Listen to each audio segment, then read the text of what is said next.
এই যে এদেশ থেকে গার্মেন্টস পণ্য রপ্তানি করেছেন জিয়া রহমান সাহেব, যুদ্ধ বিধ্বস্ত একটা দেশ, আনএমপ্লয়মেন্ট বড় ধরনের একটা ক্রাইসিস, উনি সেটা এখানে করতে পারবেন না, বিদেশি শ্রমিক রপ্তানি করবেন। উনি লেবার মিনিস্ট্রি করেছেন, ব্যুরো অব ম্যান পাওয়ার করেছেন, ভোকেশনাল ট্রেনিং ইনস্টিটিউশন করেছেন, সেমি স্কিল ওয়ার্কার তৈরি করেছেন, মধ্যপ্রাচ্যে শ্রমিক রপ্তানি করেছেন।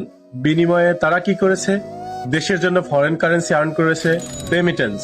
তাহলে আমরা গার্মেন্টস থেকেও পেলাম রেমিটেন্স, শ্রমিক থেকেও পেলাম। পরবর্তীতে যেটা আসছে, খাদ্যশস্য এক ফসলা জমি ছিল আমাদের। 1974 সালে ভয়াবহ একটা দুর্ভিক্ষ হয়েছিল, লাখ লাখ মানুষ মারা গিয়েছিল।